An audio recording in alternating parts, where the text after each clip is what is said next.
a todos y agradecimiento al Consejo de la Provincia de Santa Fe, Cabra Segunda, a la Federación por la invitación, por permitirme tener este contacto. Como siempre digo, mi intención no es dar ni charlas magistrales, ni esas conferencias que pasan a la historia, sino simplemente venir a contar lo que yo hago, contar lo que yo pienso y discutir. Es decir, tratar de dejar un tema que algunos digan, uy, qué bueno lo que dijo, otro dijo, oiga, a mí no me gustó, no me cierra, porque creo que lo importante es irnos de una charla con algún pensamiento. Es decir, algo que es como dicen los chinos. Los chinos dicen que el resultado de una discusión no es ni ganar ni perder, es encontrar la verdad. Entonces, yo tengo en algunos aspectos una posición y muchos de ustedes pueden tener otra. Bueno, de ese intercambio de ideas quizás podamos llegar a encontrar la mejor solución. La ventaja de haber abandonado hace mucho tiempo el peine es que puedo traer algunas cositas del pasado. Y cuando preparaba esta charla, ¿no?, que quizás ahora, como lo repiten, algunos lo pudo haber visto, en el año 1962 veíamos un dibujito animado que se llamaba Los Supersónicos. Y entonces Super, que era el padre de familia, iba en su coche volador a su oficina que estaba en una isla espacial. Ultra, que era la esposa, apretaba 4 botoncitos y calentaba la comida, o la preparaba. Tenía a Robotina, que barría el piso, Cobetín, que hacía la tarea a través de un televisor, o Super, que hablaba con el jefe a través de un televisor, o Astra, creo que era la chica, que lo que hacía era, se ponía 2 aparatitos, iba por toda la casa escuchando música. Y para nosotros eso era fantasía. Años después esa fantasía se hizo realidad. Vino la pandemia y hubo una explosión para ir a comprar ese robotito que barría. Ustedes llegan de trabajar, sacan del freezer, apretan 3 botones y en 2 minutos tienen la comida. Con estos telefonitos, bueno, el mío lo dejé cargando porque se me rompió el cargador. Con el telefonito nos comunicamos a cualquier lugar del mundo en una videollamada. Si bien los autos voladores todavía no están difundidos en forma masiva, pero existen. Y bueno, y lo que es la oficina esa espacial, bueno, nosotros hoy la tenemos a través de las estaciones espaciales de investigación. Con lo cual, el futuro nos apabulló. Por eso es interesante el lema del Congreso, transitando cambios de la emergencia a la acción. Porque simplemente lo que pasó fue una emergencia.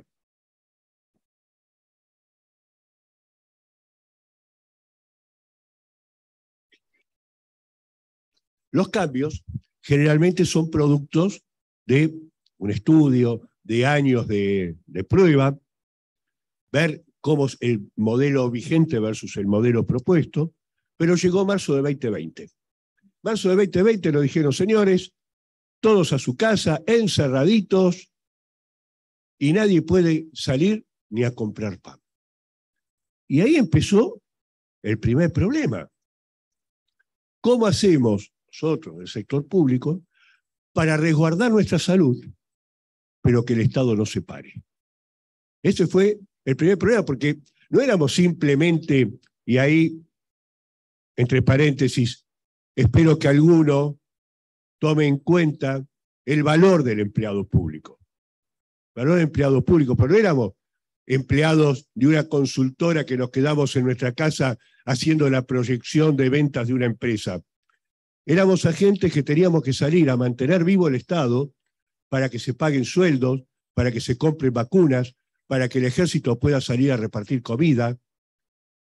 Nosotros, empleados públicos anónimos, porque no salimos en los diarios, fuimos una parte fundamental de esta emergencia. Pero bueno, llegó marzo 2020, nos tuvimos que ir. Entonces, ¿qué tuvimos que hacer? Y bueno, ante el Estado que tenía que seguir adelante, poner nuestro máximo esfuerzo para poder salir. Y ahí entramos a ver qué herramientas teníamos a nuestra disposición para poder cumplir con nuestros objetivos. Si bien la Contaduría General de la Nación y la Secretaría de Hacienda ya tenía desarrollados trabajos en forma remota, pero eran muy puntuales, algunos yo no lo tenía, alguna gente tenía una conexión remota al ministerio, porque a veces podían llamar un sábado, un domingo, mirá, hay que ver si tal ente fue dado de alta, hay que ver si se pagó tal orden de pago, con lo cual algunos agentes la tenían ya conectado en forma remota, pero no era para nada habitual. Entonces, empezamos a ver qué era lo que nos ayudaba. La despapelización por un lado, es decir, pasar del expediente papel al expediente digital, algo que voy a mencionar, pero a la tarde creo que lo van a tratar con mayor nivel de desarrollo. Una revisión de la normativa vigente, porque toda la normativa estaba hecha, viene el señor, presenta el papelito, el sellito, la certificación del banco. Olvídate. Yo quiero que me mandes el estado de la cuenta de inversión firmadito por el presidente. Olvídate. Bueno, obligó a una revisión de todo lo que era digamos, la normativa vigente en ese momento. Adaptar rutinas y espacios propios para el trabajo remoto, que eso después lo voy a mencionar al final. ¿Por qué? Porque todos nosotros terminamos en nuestras casas sin tener un espacio físico adecuado que nos permita trabajar con la misma tranquilidad que uno puede tener en su oficina, en su despacho, que tiene todo el escritorio con papeles. Tuvo que adaptarse a tener que compartir la notebook con el hijo, con la esposa. Entonces tuvimos que adaptar inclusive nuestras rutinas, porque en un aspecto, cuando salió esto ahí en marzo del 2020, yo saqué una circular, una nota a mis agentes. Le dije, señores, que esta pandemia no estropee nuestras vidas, no estropee nuestra rutina. Que vos vayas a tu casa, que estés en tu casa, no significa que te tenga que llamar después del horario laboral, porque vos después del horario laboral tenés que atender a tu familia. Por supuesto que no se cumplió. Te llamaban a cualquier hora, te llamaban sábado, te llamaban domingo, pero bueno, por eso después, cuando hablemos de las ventajas y las desventajas, el primer análisis que se tiene que hacer es cambiar la estructura gerencial para poder adaptarnos a estos cambios. Bueno, tuvimos que adaptar escritorios remotos para que la gente se lleve mejor dicho, les proveemos su notebook o los que ya la tenían para que puedan trabajar en forma remota.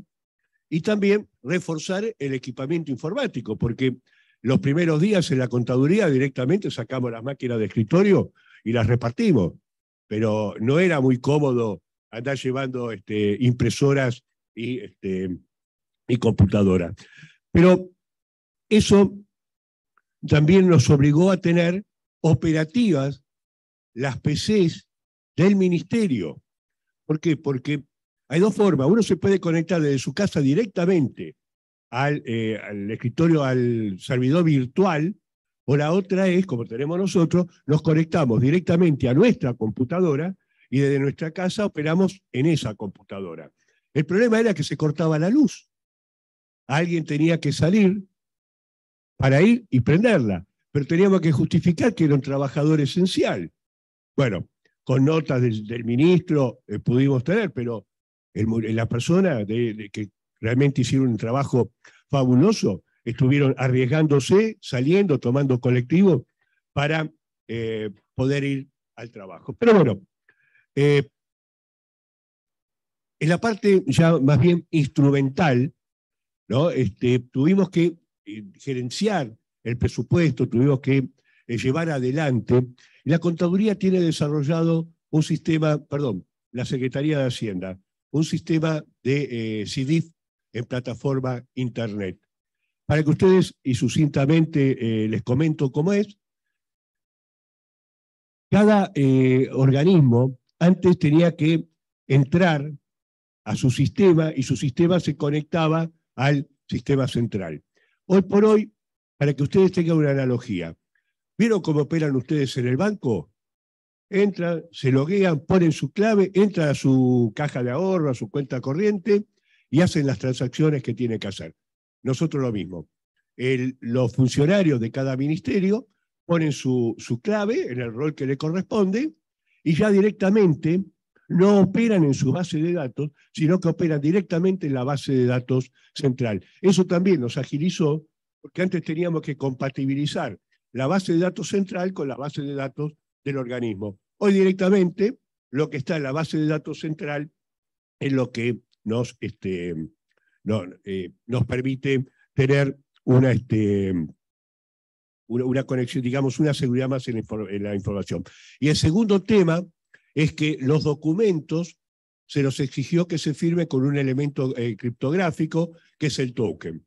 El token es un aparatito, un pendrive, que tiene su firma, le pone OK, el sistema valida que sea la persona, que sea el cargo, y el formulario ingresa y pasa. Y de esta manera, ¿no?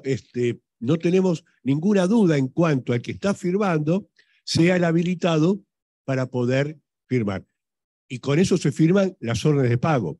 Y con eso se firman las órdenes de pago para pagar la deuda pública. Y la deuda pública es una orden de pago de muchos ceros, miles de millones de pesos.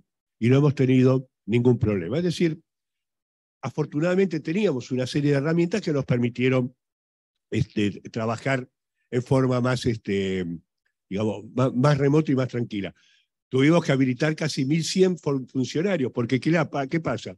El token es muy lindo, pero el viernes yo dejé el token en mi escritorio. El lunes, el token lo tengo en la oficina. El token se venció. El funcionario renunció y no tenemos reemplazante. Tuvimos que salir de la firma digital y ir a una certificación electrónica de firma, porque si no, no podíamos trabajar.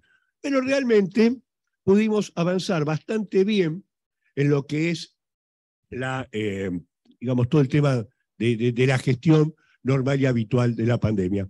En este cuadro, que seguramente, no sé si lo ven, ¿no? Yo tengo un problema de almanaque, no veo ahí, así que pero por suerte lo tengo acá.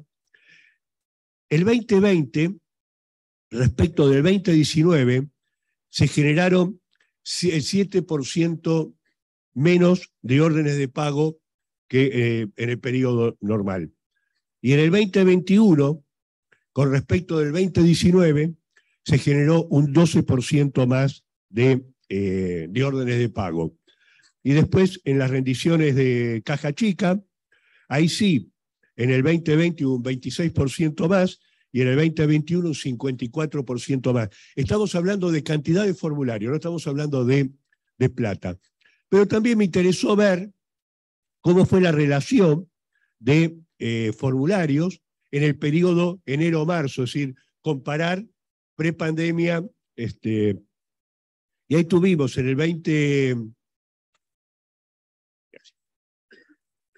2019 teníamos 52.000, ¿no?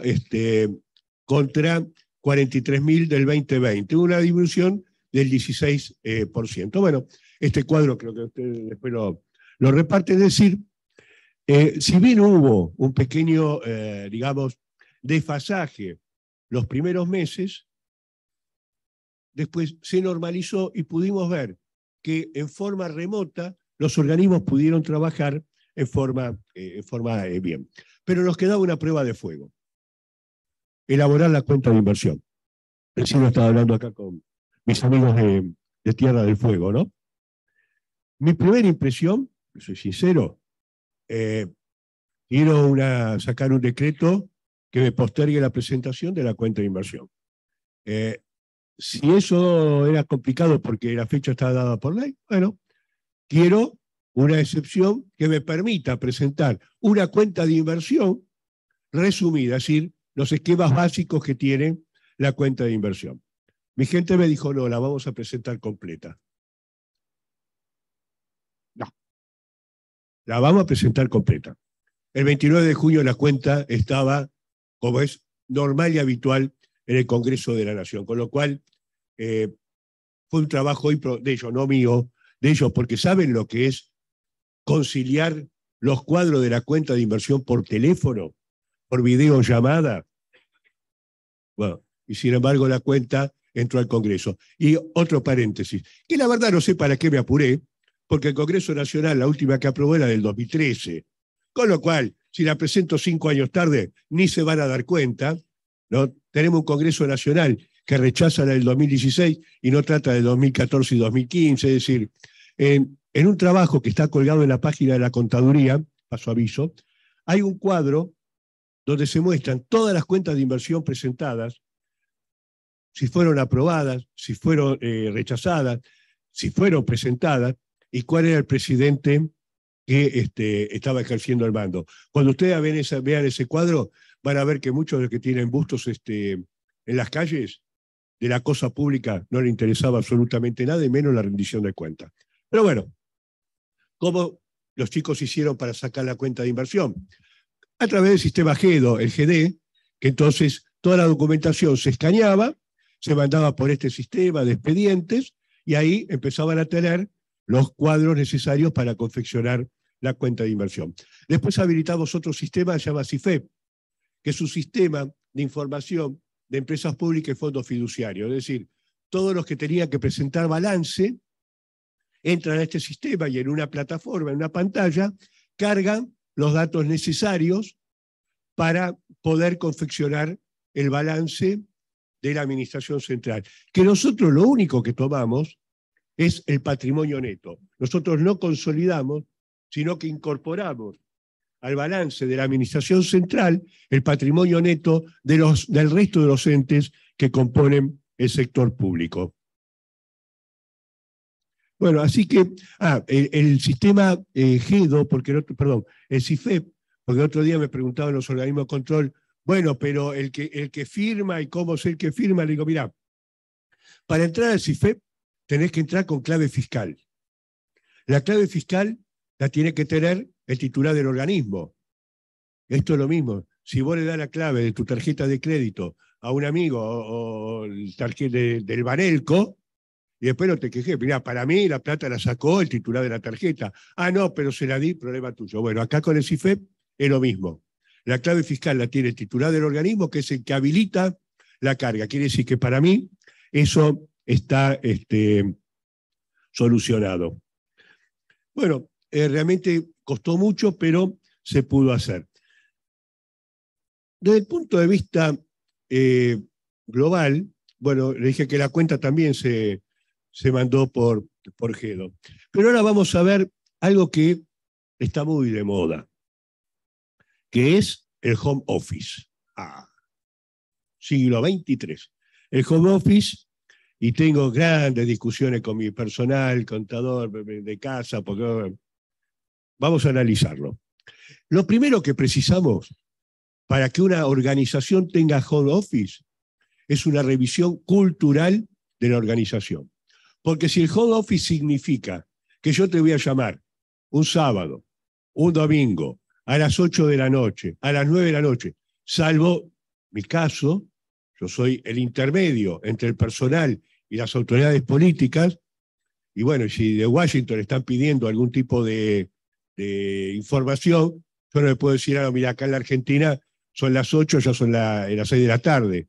Bueno, pero profundo cambio hay que analizarlo desde ese punto también para no transformar al empleado en un esclavo del celular o un esclavo de la PC. Porque si no, y a mí me pasó, hubo un problema, ustedes salieron, bueno, de supuestamente un problemita con un procedimiento que aumentaba los recursos, y justo era mi aniversario de casado. Y yo estaba en la mesa contestando, y me dijo mi mujer, ¿no querés invitar también al secretario y a su secretario a la cena total? ¿No? Estamos todos participando. Pero bueno, no tenemos que transformar a la gente en esclavo del celular. El segundo tema es, ¿está preparada la organización para trabajo remoto? Muy interesante el tema, ¿eh? Porque mientras yo preparaba este trabajo, ya le estaba dando los retoques finales, el lunes y el miércoles en el ministerio se me cortó la luz. Y es más, justo que estaba para confirmar el pasaje acá, para decir imprimir y dice así, se cortó la luz. Que se corte la luz significa que cuando vuelve, todas las computadoras quedaron apagadas.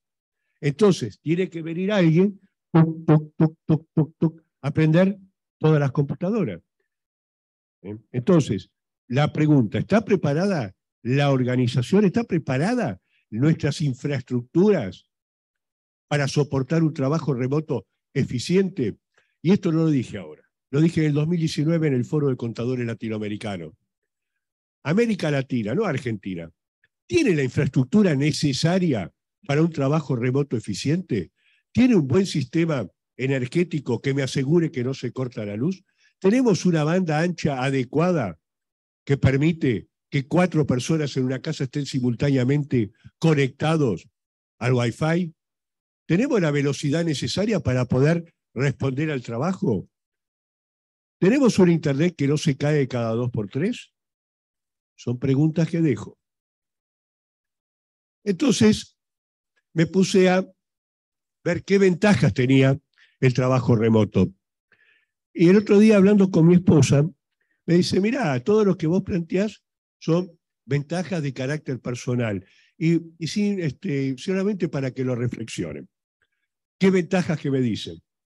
Ahorro en viáticos, comida, vestimenta, más tiempo de no tener que viajar, claro, porque uno vive lejos, entonces se levanta a las 9:05, cafecito, mate, prende la computadora. Yo vivo cerca, entonces yo me tengo que levantar a las 7 de la mañana para bañarme, desayunar y ir a trabajar. Entonces, el beneficio es para el que vive lejos y el perjuicio es para el que vive cerca. Flexibiliza el horario. ¿A usted le parece que es una ventaja flexibilizar el horario cuando estamos hablando de trabajo de grupo? Sí, si ustedes son consultores y tienen que hacer la proyección de venta de una empresa, que la hagan el sábado, que la hagan el domingo, que la hagan el lunes, es exactamente lo mismo. Pero cuando yo tengo que tener una organización que trabaje en conjunto, bueno, podés levantarte a las 10 de la mañana, el otro a las 12, el otro a las 5 de la mañana. Por eso mejora la calidad de vida. Sí, en cierto aspecto mejora la calidad de vida porque le permite a la persona tener un poco más de tiempo para disfrutar su familia. Y bueno, y siente cierta independencia laboral. Para el empleador, ahorro de costos en la oficina. Ojo, esto lo saqué resumen de varios trabajos, ¿no? Yo no sé si es ahorro, porque uno tiene su pequeño estudio con 5 computadoras, un buen Wi-Fi, y cuando la gente se vale, tengo que llevarle las computadoras a las casas y tengo que pagarle el Wi-Fi a todos. Así que el ahorro, no, quizás puede ser que tenga menor estructura edilicia. Reduce el ausentismo. El ausentismo particularmente, y discúlpeme, no, lo digo bajo mi responsabilidad, el ausentismo es un problema del sector público. En el sector privado, el segundo ausentismo, pasás por caja y se te acabó el ausentismo. Yo tengo a alguien que se le murió el cuñado de la pareja, ni del marido, se le murió el cuñado, que encima no lo podía ni ver ni en foto, 5 días de licencia. Entonces, ese es un tema que también, si queremos eficiencia del sector público y que no esté ni ATE ni UPCN presente, hay que revisar. Aumenta la responsabilidad del empleado. Puede ser. Sí, porque al no sentirse controlado, puede adoptar una actitud más responsable. Y permite medir los resultados. Yo creo que los resultados se miden estando en la casa o estando en el trabajo. Pero ahora empiezan las desventajas. Para el empleado, obliga a autorregularse. Mayores costos de equipamiento y comunicación. Porque, a ver, si vos querés quedarte en tu casa, no me pidas que yo te compre una computadora, que te compre una impresora. Arreglate como puedas. Y vamos a ser sinceros, ¿quién tiene en la casa 3 computadoras para que puedan cada uno trabajar tranquilamente? Necesidad de contar con una estructura suficiente. Yo les voy a contar una infidencia. Yo la subsecretaria es una chica jovencita, la quiero mucho, muy buena. Es más que una jefa, es una compañera de trabajo. Y estábamos hablando en plena pandemia, tiene una nena chiquita de 3 años, Y la nena, ¿viste? Se le subía por acá, le tiraba, después ya escuchaba y decía, mamá, vos habla mucho por teléfono. Mamá, quiero jugar. Es decir, vos no tenés una habitación que te cerrás y podés trabajar. Entonces, yo no sé si todos tenemos esa facilidad, pero también puede producir cierta sensación de aislamiento en el trabajador y tener problemas psicológicos y racionales.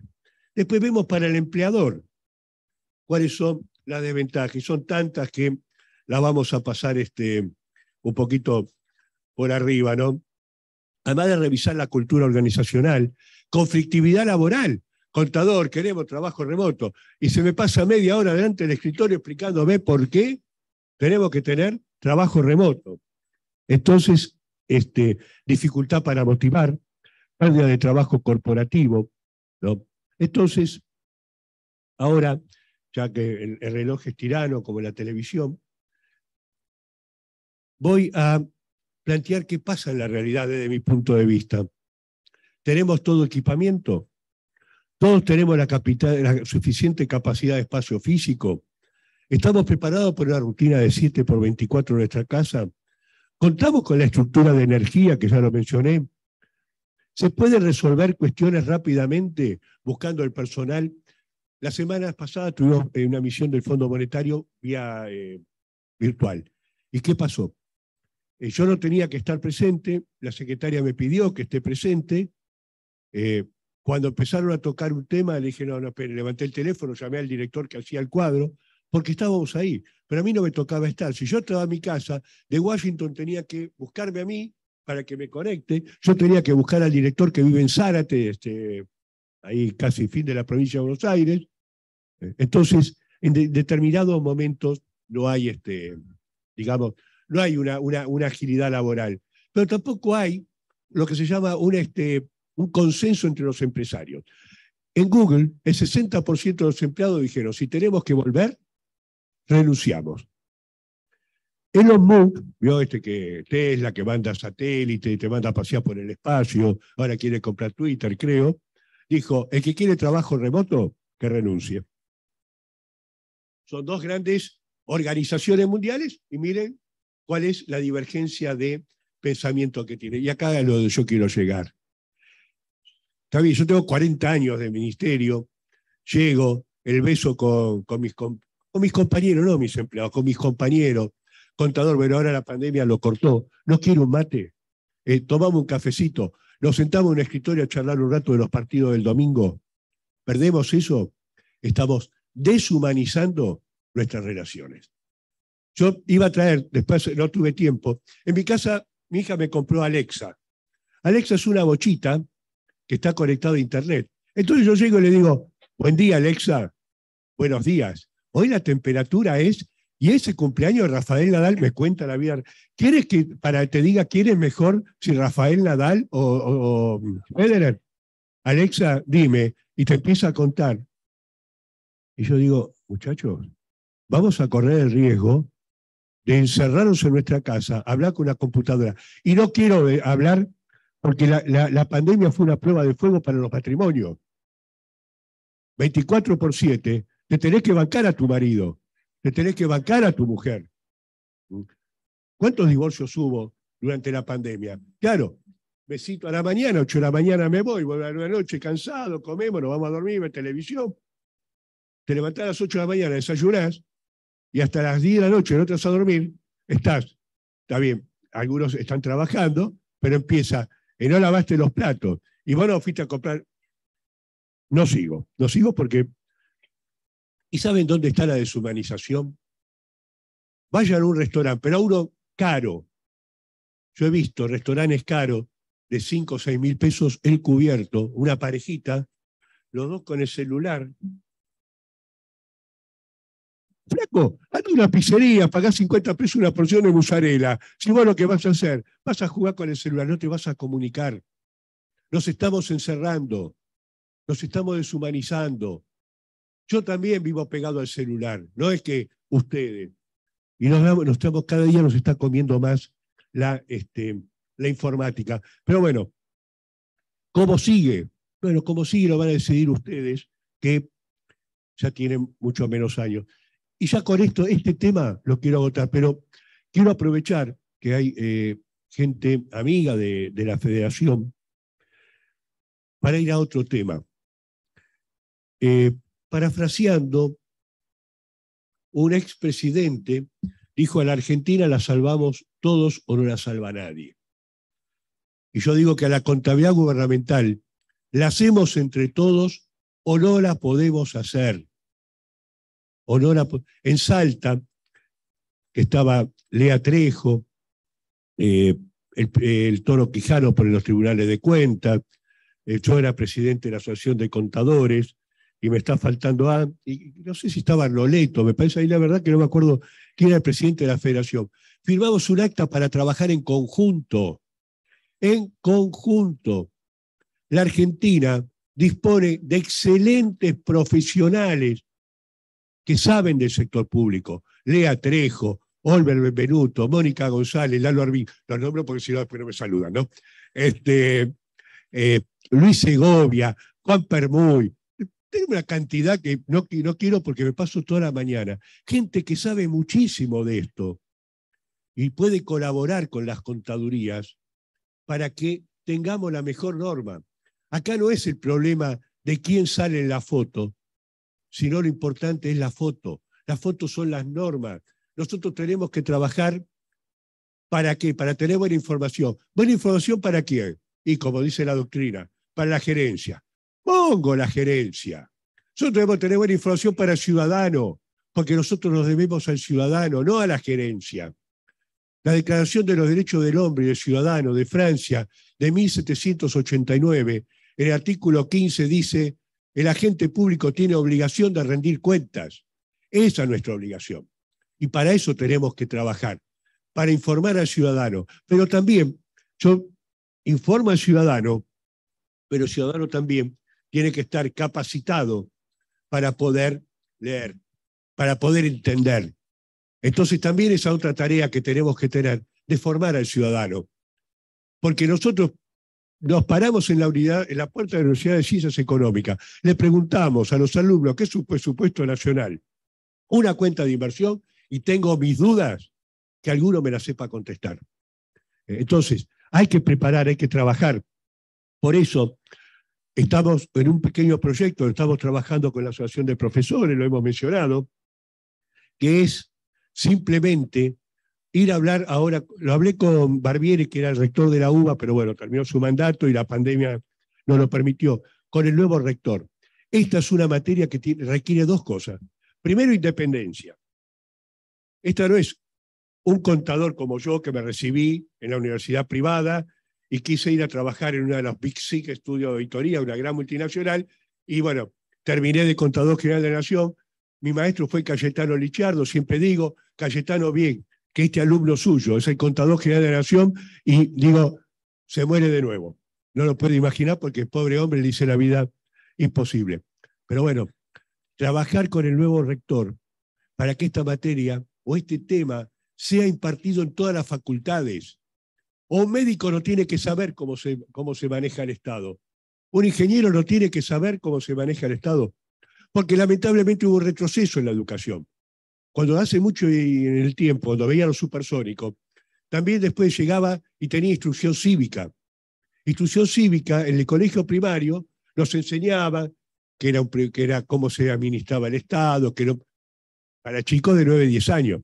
Un gran amigo mío, fallecido, contador general de la Nación de Colombia, Edgar Nieto Sánchez, sacó un libro que se llama Cuentos y Cuentas, que se distribuye a chicos de 10, 11 años para que vean cómo se administra el Estado. En Portugal me dieron un libro que se llama Joaquín y los impuestos, que también le explican a una nena: ay, papá, qué lindo, encontré pintada el aula. Y el padre le explica de dónde salió la plata para pintar el aula. Ay, qué lindo el regalo. Bueno, yo trabajo para la municipalidad. De la plata que pone la gente, yo pago los impuestos. Bueno, me excedí 5 minutos antes que me echen. Este es el lema de la contaduría. Las cuentas públicas es una responsabilidad de todos, ni del contador, ni del ministro, ni del presidente. Las cuentas públicas es una responsabilidad de todos los ciudadanos, porque es una vergüenza que no hayan rodeado el Congreso a decirle, señores, el país hace 8 años que está esperando saber qué pasó en el 2014, con la barbaridad que quien era gobierno en el 2014 se fue, volvió y todavía no tiene sus cuentas aprobadas. Y algo similar pasó en el 94, cuando Cavallo era ministro. Se fue Cavallo, no le aprobaron las cuentas, pasó el tiempo, volvió Cavallo y sus cuentas siguieron sin aprobar. Si no hay una rendición de cuentas, el país termina mal, porque no tener la cuenta aprobada atenta contra el derecho a voto, porque cuando una persona va a votar, tiene que tener plena conciencia de cómo fue la gestión de gobierno. No tener los números aprobados te hace votar menguando tu responsabilidad. Y no tener la cuenta aprobada destruye el equilibrio de poderes. ¿Por qué? Porque la democracia es 3 poderes. Si el legislativo no controla al ejecutivo, empodera al ejecutivo y disminuye el rol de digamos, del legislativo. Bueno, solamente un aviso parroquial. El 7, 8 y 9 de noviembre del 2022, en Neuquén, es el Congreso Nacional de Contadurías Generales. Los esperamos. Solamente agradecerles la atención. Bueno, y quedo a disposición de lo que ustedes consideren que quieran preguntar.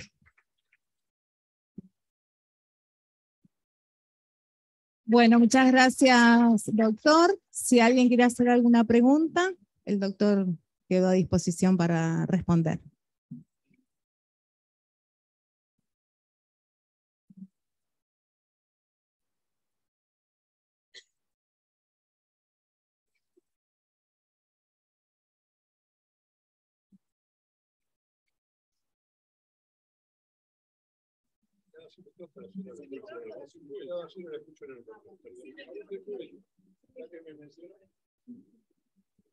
César, lo hemos hablado muchas veces. Respecto a lo que planteas de la cuenta, es importante, sé que estamos de acuerdo, distinguir una cosa son los números que registrás, la información que vos presentás como cálculo de la cuenta de inversión.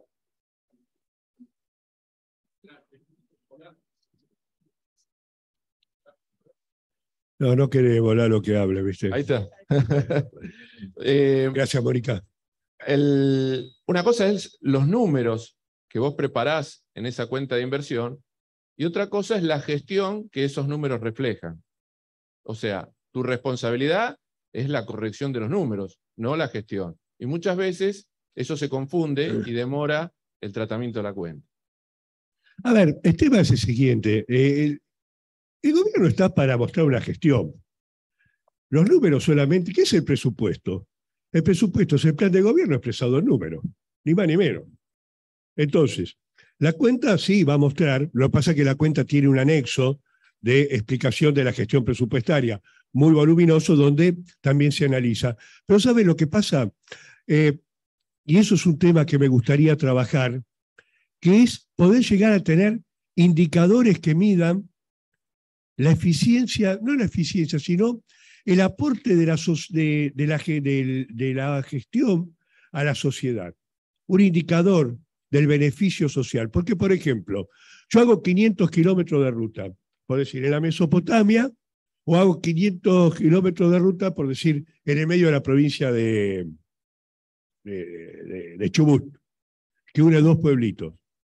Bueno, pagué lo mismo, no hubo ninguna irregularidad, pero eso, la que hice en la Mesopotamia, tiene mayor circulación de camiones, menor polución, menor riesgo de accidentes, mejor conectividad, mientras que la que hice en el medio de Chubut permite conectar dos pueblos. Es decir, ¿cómo ha sido el aporte de la gestión al mejoramiento de la calidad de vida del ciudadano? Porque en definitiva, lo que los gobiernos tienen que procurar es mejorar la calidad de vida de la gente a través de indicadores, a través de obras que sirvan, pero eso también se tiene que ver, hoy lo hablamos en el desayuno, que como lamentablemente todos los que, al menos en mi caso particular, yo me recibí de contador para estar en una empresa privada y terminé en el sector público, pero la mentalidad tiene que ser del sector público. Hay que formar contadores con orientación en sector público. La resolución 25 habla de principios de contabilidad generalmente aceptados para el sector público. Al que la escribió hay que fusilarlo, porque es violatorio de la ley. Nada más ni nada menos. Generalmente aceptados por quién. Si la ley dice que el único que puede dictar normas soy yo, o el contador general. Yo no les voy a preguntar, ¿estás de acuerdo? ¿Estás de acuerdo? Esto se hace así. Y es más, ni la SIGEM tiene facultades para venir a controlarme. La SIGEM tiene la obligación de vigilar que se cumpla lo que dice el contador. Entonces, ¿qué pasa? Como decía Cayetano Licciardo, adoptar normas del sector privado al sector público es cuanto menos peligroso. Al sector público hay que analizarlo con normas, y eso es lo que queremos trabajar, normas de contabilidad para el sector público. ¿Para qué sirven las amortizaciones en el sector público? ¿Para qué sirve la evaluación de bienes? Si yo tengo un patrimonio neto negativo de 27 con B de burro, ¿no? Sí, con 27 billones de pesos negativo. Se piensa que me voy a poner a evaluar los inmuebles para que en lugar de 27 billones, mire, un pequeño secretito. Ayer viene y me dice, contador, la auditoría nos pidió que incluyamos los arbitrajes dentro de la cuenta de inversión. Bueno, ¿y qué hace? ¿Lo tratamos como pasivo, como nota? Mira, los que ya tienen definitivo va como pasivo, y después tenemos que ver los otros qué hacemos. Digo, ¿cuánto es? Y 95.000 millones de pesos. Así, mándalo como pasivo que no me altera el número. Por eso le digo, tenemos que trabajar en normas que sirvan para que la gente entienda y que los periodistas entiendan cuando dice la balanza comercial fue deficitaria. ¿Y qué me querés decir con eso? El presupuesto de un superávit. ¿Y qué me querés decir con eso? ¿Que tuvo mayor eficiencia o que no cumplió las metas? La balanza comercial deficitaria. ¿Por qué? ¿Porque importé máquinas de capital que va a mejorar el país? ¿O porque importé el gatito chino que hace así? ¿O los fideos Vittori de Italia? Por eso tenemos que tener un sector público capacitado con mentalidad de sector público. No ser copistas de lo que viene de afuera para otras realidades. Todo muy lindo el devengado, pero las EPSA, las normas de la Unión Europea, que eso es una unión, cuando fueron a Alemania y le dijeron, bueno, el principio de los devengados, me dijeron, ¿qué? No, a mí déjame con el percibido. Y cuando vino el otro día el Fondo Monetario, me dijo, contador, el AIF, base de vengado, base caja. Porque en definitiva, ¿no? Como decía un general, la única verdad es la realidad. Y la realidad es la cuánta plata tenés en el bolsillo. El resto es todo fantasía.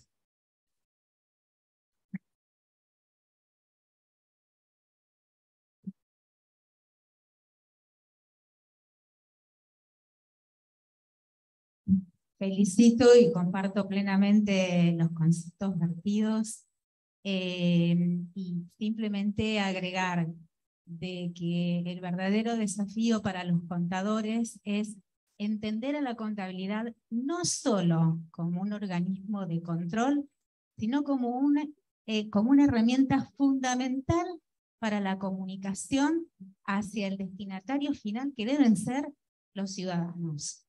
Y me parece que el planteo suyo está en consonancia con esto, y bueno, es la tarea a desarrollar a futuro. Y simplemente una aclaración, ayer cuando la vi a Lea Trejo, y qué suerte que está por video, porque si está acá me reta, entonces, no digan contabilidad pública, nosotros hacemos contabilidad gubernamental, ojo, porque si no, los que tienen menos pelo que yo, cuando decís contabilidad pública, pero sabés cómo se enoja, pues realmente, ¿no? Como decía Licciardo y todos los estudiosos, la contabilidad pública es otra cosa totalmente diferente a la contabilidad gubernamental. Nosotros hacemos contabilidad.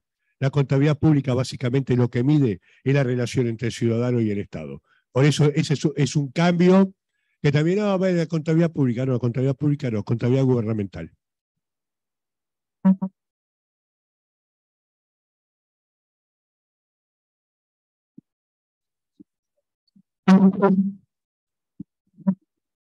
Bueno, si nadie más tiene para preguntar, creo que continúan los chicos con la ponencia que trajeron nuestros compañeros de Ushuaia. Así que bueno, colegas, adelante.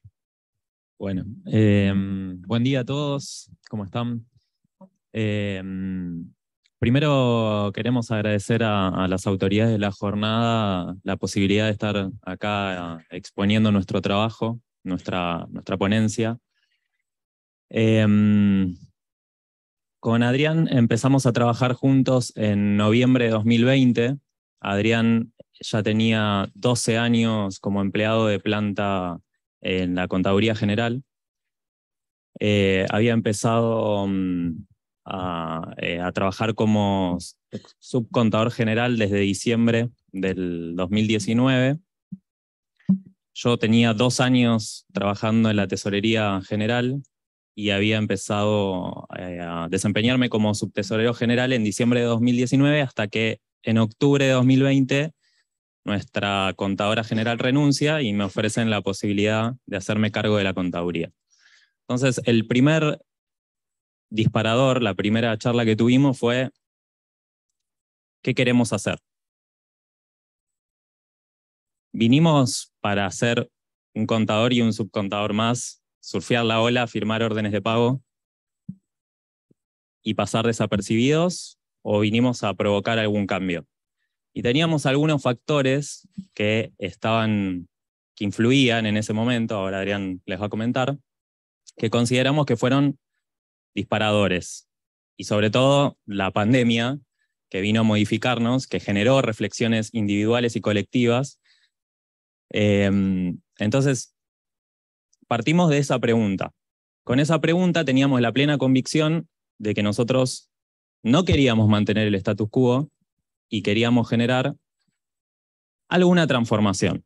Que esa transformación resultó siendo una transformación transversal para el manejo de la Contaduría General en la provincia de Tierra del Fuego, Antártida e Islas del Atlántico Sur. Así que esa es la base para presentarles nuestra ponencia del día de hoy. Bueno, buenos días. ¿Se escuchan? Sí. Buenos días a todos. Un poco siguiendo lo que dice Fran, así para establecer una introducción en esta posibilidad de expresar nuestra experiencia en una provincia tan lejana del resto del país, pero escuchando la ponencia de César, confirmo que en realidad la problemática es generalizada para todas las jurisdicciones. En nuestro caso, la idea es exponer en forma muy sintética nuestra experiencia de cómo, a cargo de la Contaduría General, en función al proceso que desde el inicio de la gestión impulsó una transformación digital, utilizando las tecnologías de información y comunicación, básicamente iniciando con la implementación mediante el decreto 43 del 2020, en lo que corresponde a la implementación del GEN expediente, un poco visionario porque esto fue en enero del 2020, es decir, prepandemia, cuando la administración estaba acostumbrada a trabajar con el expediente papel, con todo lo que involucra el traslado de un lado al otro, la acumulación de documentación, tocar la documentación, estar frente a las personas una con otra, y el extravío de la documentación, y todo lo que conlleva después a mandar a rearmar unas actuaciones. Y lo que termina sucediendo, termina implicando que no llega el impacto a la sociedad. La administración, a través de este decreto, el 43, establece lo que es el sistema de expediente electrónico como único sistema integrador de lo que es caratulación, numeración y gestor de documentación, ¿no?, de todas tramitaciones y actuaciones del estado de los expedientes. Sumado a ello, se reforzó con la modificación de la Ley 141, que es la Ley de Procedimientos Administrativos Provincial, a través del decreto 1312 del mismo año, básicamente introduciendo las mejoras en conceptos de las tecnologías de información y comunicación y lo que son también conceptos como lo que es firma digital, firma electrónica, documentos electrónicos, todo propendiendo a lo que es la despapelización del Estado. Por todos los que yo les comenté y a su vez por el costo que implica el tener expedientes en papel, ¿no?, a nivel de insumos. Este tipo de cuestiones también hay que tener en cuenta que lo que fue el detonante en marzo del 2020 con el tema de la pandemia, del COVID-19, fue como un impulsor a que todos los cambios que ya venía realizando la administración en materia de modernización tecnológica para mejorar sus procesos en búsqueda de la eficiencia, la eficacia, economía de todos sus procesos, resultó un acelerador de todo ese proceso de cambio, que más allá de las cuestiones que uno lamenta por lo que se vive en el COVID, en lo personal debo decir que fue un elemento que vino a acelerar años, por lo menos en lo que es la administración de Tierra del Fuego, vino a acelerar años lo que es la modernización tecnológica y cómo hoy se están tramitando los expedientes. Básicamente, eso es como una pequeña introducción de lo que ahora vamos a comentar, ¿sí? Es lo que es la problemática que detectamos a través de un diagnóstico citacional, la estrategia de abordaje sobre esos puntos y unas breves conclusiones. Bueno, en función de estos factores que mencionamos, nos propusimos hacer un diagnóstico situacional, pararnos y decir cómo está funcionando hoy la contaduría general. Entonces hicimos un análisis basado en 3 pilares fundamentales. El primer pilar fue el capital humano. ¿Cómo está la gente en la contaduría general? Nuestros colaboradores eran 23 para toda la contaduría general, para hacer desde patrimonio, mesa de entradas, administración del personal, recursos, contabilidad, ver todos los gastos de toda la administración, solo 23, de los cuales solo 8 eran profesionales. Solo 8. Una contaduría sin contadores, básicamente, ¿no? O sea, como no me imagino un hospital sin médicos, pero bueno. Teníamos esa realidad inicial. La gente estaba absolutamente desmotivada. No se le consultaba, no se les pedía opinión. Trabajaban en 2 oficinas, había una oficina, las oficinas viejas, feas, con piso feo, con los techos medios como corridos, no sé. Ya uno no tenía muchas ganas de ir a esa oficina. Y la gente estaba como desmotivada, sin capacitación, y de hecho se notaba, era visible, que teníamos 2 oficinas, una donde estaban todos los profesionales y la otra donde estaba el resto. ¿Eso era un equipo de trabajo? ¿Compartían puntos de vista? Entonces, lo primero que hicimos fue pedirle al ministro una reforma edilicia. No queremos más que contaduría general sean 2 contadurías. Queremos que sea una contaduría general. Queremos que nos tiren abajo 3 oficinas que había para tener una sola, donde esté todo el personal de contaduría junto. Queremos que esto tenga un color, una pared con un color, ¿no? Tenemos días bastante grises, sobre todo en mayo, en el momento de la cuenta de inversión. La noche, a las 4 de la tarde tenemos noche, así que levantemos un poco, ¿no? Tengamos escritorios nuevos, tengamos computadoras nuevas. Teníamos que aprovechar también que ya no teníamos la pila de expedientes habituales. Había un lugar cuando yo estaba en tesorería que entraba a contaduría a preguntar algo y se conocía como la pila. Y eran todos los expedientes donde no había un flujo de trabajo, la gente decidía qué expediente veía, no había un tiempo promedio para sacar un determinado expediente o analizar un expediente de gasto que tenía que pasar a la tesorería. Entonces era importante saber de dónde partíamos. Había gente que estaba ocupando cargos que ocupaba cargos solo porque hubo 4 años de congelamiento salarial, entonces tenían un cargo solo por eso, porque era la única forma de poder incrementar el salario. Y estaban ocupando cargos que por ahí no se sentían cómodos, no tenían el expertise. Entonces era importante saber en qué situación estábamos, ¿no? Era muy importante. Y no había un flujo de trabajo. Ya habíamos pasado al expediente electrónico. Cuando llego el primer día y veo la bandeja general y entro, teníamos 400 expedientes sin intervenir en la bandeja, que casi me muero, fue lo primero. Y cuando empiezo a ver bandeja por bandeja, que se podía entrar, en una bandeja tenía una persona con 157 expedientes pendientes de intervención. Ese fue el momento, ese fue el diagnóstico situacional. Eso era para arrancar, la bienvenida. La normativa contable, nosotros, órgano rector en materia de contabilidad y de control interno, nosotros redactamos nuestras normas. Aunque no lo crean, la normativa, el plan de cuentas y el manual de cuentas era del año 1999. 2020, me estoy hablando. Fines del 2020. Había también dispersión normativa. Todas las tramitaciones de egreso había 12 normas que eran del 2002, del 2006, del 2012, del 2013, artículos dispersos, donde algunos artículos tenían vigencia. Una DAF, un director general de administración financiera, tenía que tramitar y no sabía muchas veces cuál era la normativa que estaba vigente. Y después teníamos otro problema, que era la auditoría interna. La auditoría interna estaba en un lugar, en una oficina. Había 2 funcionarios, un auditor contable y un auditor legal, con 8 auditores para toda la administración, 8 contadores para toda la administración. Creo que eran 7 y después se incorporó otro. Y había 8 revisores idóneos no profesionales. Entonces, la administración se quejaba todo el tiempo de que los expedientes estaban en la auditoría, llegaban a la auditoría, y ahí estaban 6 meses. Con suerte, 6 meses. Y además de todo esto, teníamos errores en las tramitaciones, que eran errores muy frecuentes, por esto de la dispersión normativa o no leer. Entonces, claramente, estos errores frecuentes hacían que por ahí el auditor vea el expediente a los 6 meses, lo devuelva, después vuelva, después lo devuelva. Y teníamos ahí más o menos 4 intervenciones. Entonces, con suerte, un expediente salía en 1 año. Este era el cuadro situacional inicial. Y esto nos miramos y dijimos... ¿O renunciamos? O renunciamos. O, ¿para qué vinimos? Para hacer un cambio. Entonces, a partir de ahí, empezamos a establecer una estrategia de abordaje para hacer distintas modificaciones.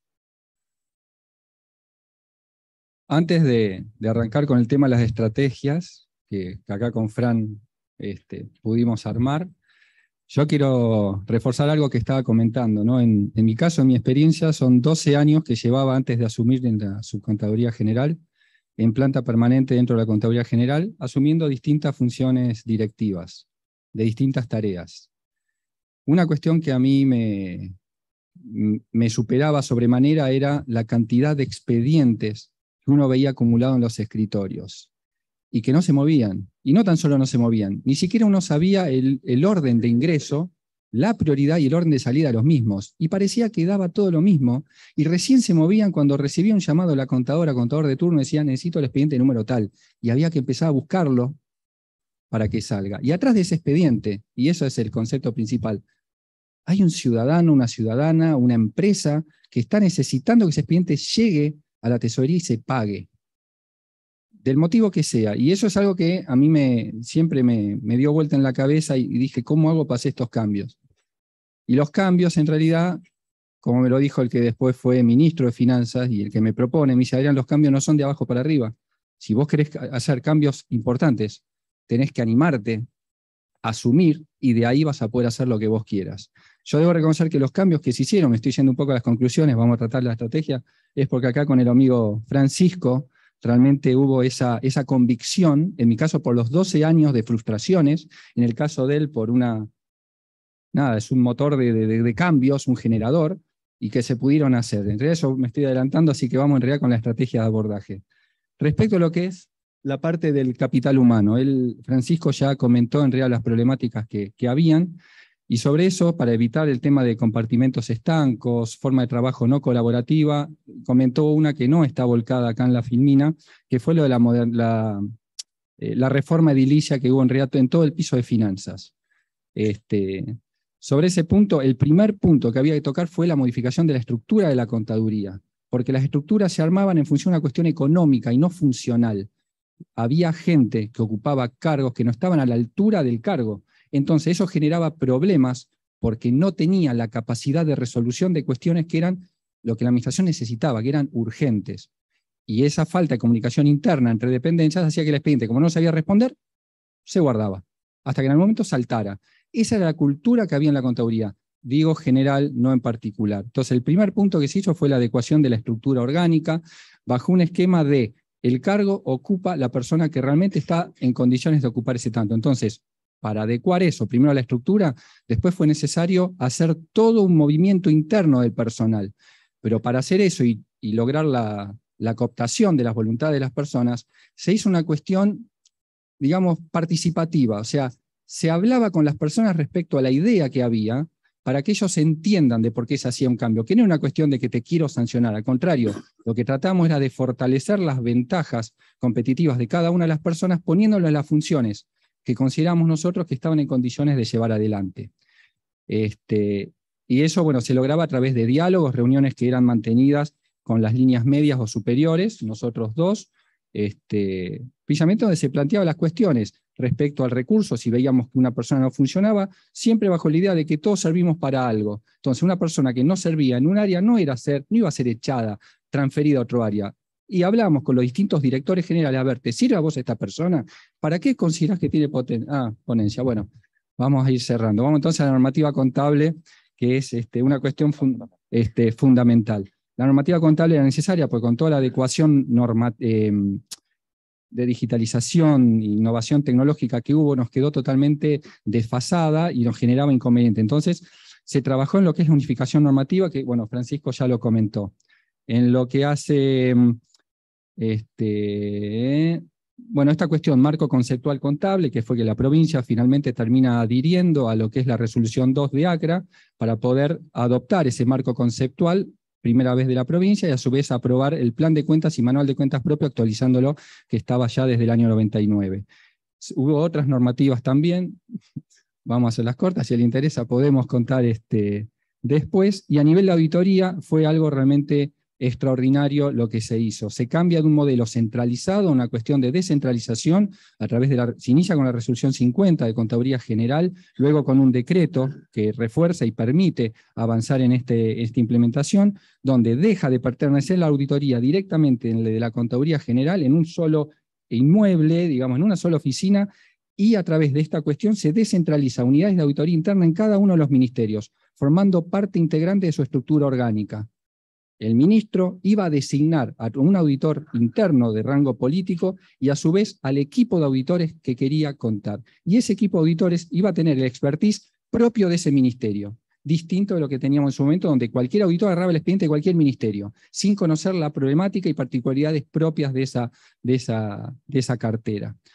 Esto, obviamente, después hubo otras normativas, como son listas de control, la resolución 38, que precisamente viene a solucionar otra de las problemáticas que nos planteaban acá a Fran o a mí, que era la cuestión de mucha demora en la auditoría. Pero no era solamente la demora propia de la escasez del personal y cómo estaba organizado, sino que la demora era porque la administración no sabía seguir un procedimiento. Entonces, se tuvo que establecer esta lista de control de carácter obligatorio, aprovechando la herramienta del expediente electrónico, donde está establecido documentos por orden, y tomando el procedimiento y tomando el orden de un expediente electrónico, tenían que seguir paso por paso, como una receta de una torta, antes de mandar el expediente a la auditoría.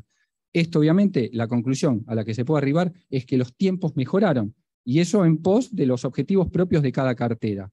Y después, el manual de auditoría interna, también dentro de este marco. Ya tendríamos que ir cerrando, bueno. Por favor. Perdón, vamos entonces a las conclusiones. Sí. Sí, bueno, una pequeña conclusión nada más, independientemente de todo lo que hicimos, que dejamos a disposición de todos, por si les interesara, como flujo de trabajo 48 horas de cada expediente y ir siguiendo. Solo queremos concluir que, teniendo en cuenta que nosotros teníamos la convicción de hacer modificaciones y apalancados por ahí, con algunas cuestiones como fue específicamente la pandemia y la introducción del expediente electrónico, pudimos lograr una transformación transversal en toda la contaduría, logrando una forma de trabajo totalmente distinta. Bueno, así que nada, muchas gracias. El trabajo, chicos, va a estar subido después a la página para que lo vean. ¿Sí? Bueno, muchas gracias. Si alguien quiere preguntar o opinar acerca de la ponencia.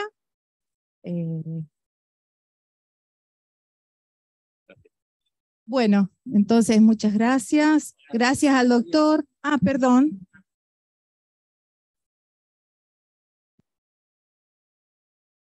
Bueno, no importa. Hola, ahí está. Buen día. Sí, nada más que felicitarlos.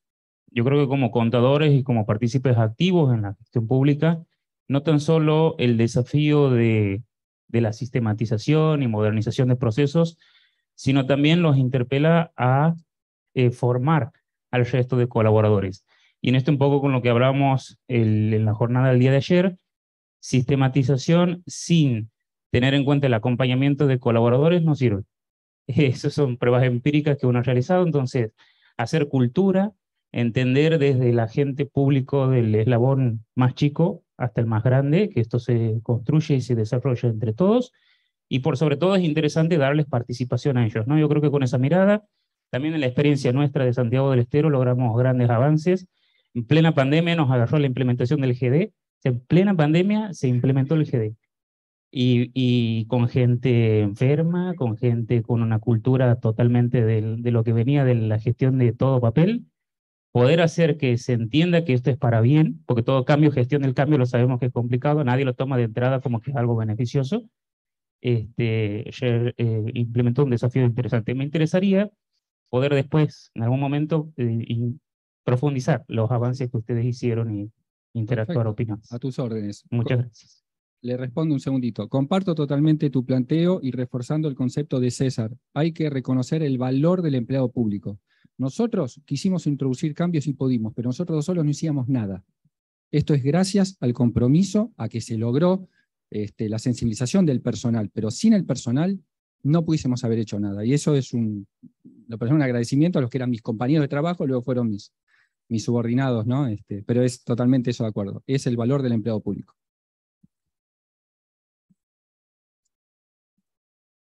Bueno, felicitaciones. Respecto de la exposición de César, a mí siempre me queda una preocupación. Cuando se habla de presupuesto es un problema de todos, ¿no? Salen los diarios, el Congreso se reúne, lo tratan, la deuda. La cuenta de inversión es un problema de nadie. Nadie entiende la cuenta de inversión, ¿no? Parece que es un problema del contador que el 30 de junio manda al Congreso la cuenta de inversión y ahí está. Entonces, también es una revisión que hay que hacer respecto de la legislación y la decisión política de qué pasa con la cuenta de inversión. No puede ser que no se trate, que el responsable político no trate ni juzgue la gestión. Y como dice César, van de gobierno en gobierno. Y de los chicos, felicito que su paso por la universidad no haya sido en vano. Que llegar con ese espíritu de transformar y de querer a lo público, porque no siempre se quiere a lo público, hay que amar al sector público y hacer estas experiencias transformadoras, que son transformadoras y que no solamente al que transforma, sino al que se deja transformar. Que siempre está la porción 80-20, hay un 20 que no le interesa, pero cuando uno recupera ese 80, seguramente cualquier transformación termina en un éxito, como el de ustedes.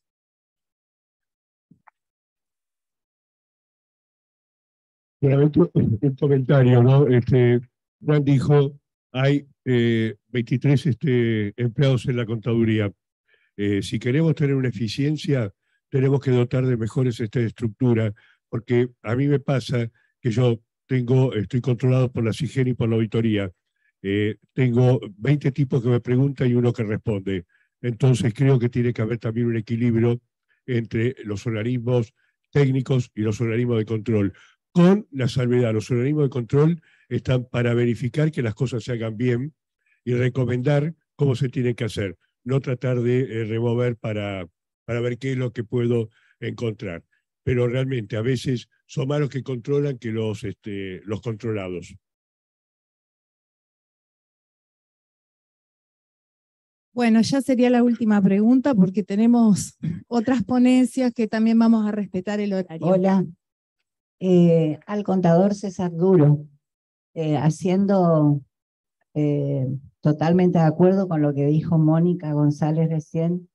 Yo creo que por ahí nos olvidamos que el artículo 72 de la Constitución dice que es una facultad del Congreso de la Nación preparar el presupuesto, y la última parte parece que no la leemos, que es aprobar o desechar la cuenta de inversión. Nunca leemos ese último artículo. Y dejamos como que la cuenta de inversión es un trámite más que hay que hacer. Ese es un tema que yo creo que es muy importante que todos los profesionales lo recordemos permanentemente, los profesionales de ciencias económicas que nos desempeñamos en el sector público, y sobre todo también tener en cuenta que en este Estado republicano en que estamos, tenemos no solamente que aceptar, sino propender a ser controlados, porque uno de los principios republicanos es justamente la rendición de cuentas, la accountability, que decía el primer orador de ayer, y que por ahí se nos pasa. Tenemos la obligación de rendir cuentas sin que nos sea pedida la rendición de cuentas. O sea, tiene que ser un acto del gestor, por decirlo de alguna manera. Y la otra cosa que le quería decir, contador, esa sí es una pregunta. Usted sabe mi admiración que siento por usted hace muchísimos años. ¿Hay algún indicio de que podamos en 25 provincias, 25 leyes de administración financiera, cada provincia a su vez con un montón de municipios, todos autónomos, haciendo y registrando cada uno como se le parezca, el que registra, y el que no registra a veces no controlado porque no tiene un tribunal de cuentas o no tiene el órgano que tiene que ser, porque no vamos a decir tiene que ser tribunal de cuentas, tiene que ser sindicatura, tiene que ser lo que sea, el órgano de control que tenga que ser. ¿Hay algún indicio de que alguna vez podamos tener un número de todo el país? Muchas gracias. Gracias. La ley de administración financiera, uno de los objetivos del sistema de contabilidad gubernamental es tener el estado, digamos, la rendición de cuentas del país, ¿no? El tema es que están las autonomías provinciales, que uno no puede, por ejemplo, La Pampa tiene la ley 3, Santa Cruz recién hará 2 meses, adaptó su ley a la ley de administración financiera. El problema no es que tengan, cada una tiene que tenerlo, pero básicamente al estar todos orientados en la 2456, no porque la mejor, sino porque fue la primera, entonces básicamente, como son una copia, sí se va a poder en la medida que tengan todos el mismo criterio. El problema de los municipios es muy grande porque hay como 4.000 y algo de municipios, donde hay municipios que son muy grandes, como puede ser, creo que la Municipalidad de Rosario, pero también tiene algún municipio ya perdido, que el que es contador es tesorero, se abre la puerta, limpia el baño y atiende el teléfono. Entonces, yo creo que el desafío, y no está Olver, el desafío es armar un sistema de contabilidad simple y efectivo para que los municipios lo puedan trabajar entroncados con la con la ley de administración financiera provincial. Esa es una de las partes fundamentales que recién ahí vamos a poder hablar, porque fíjense en que presupuesto sí adoptaron un clasificador común para poder tener un estado general del país. Pero, y la primera pregunta que me hizo era...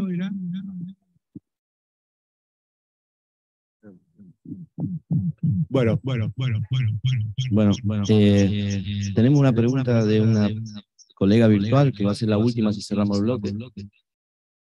González Rocío pregunta: las APEN, sociedades por acciones con participación mayoritaria estatal, para usted, César, ¿deberían analizarse con normas de contabilidad pública?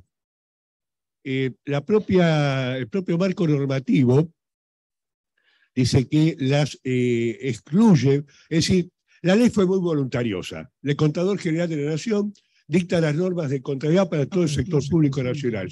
Con lo cual, yo creo que si a la contaduría actual le agregamos 8 pisos y 400 contadores, puede ser que lo pueda cumplir. Es decir, pretende que el mismo que está haciendo la norma para el Ministerio de Salud le haga la norma para IPF Aerolíneas Argentinas. Es una exageración conceptual. La propia ley excluye a las, digamos, a las empresas, las empresas públicas directamente del marco del sector público. ¿Por qué? Porque hay empresas públicas que cotizan en bolsa. Además, uno de los objetivos de la norma de contabilidad es la comparabilidad.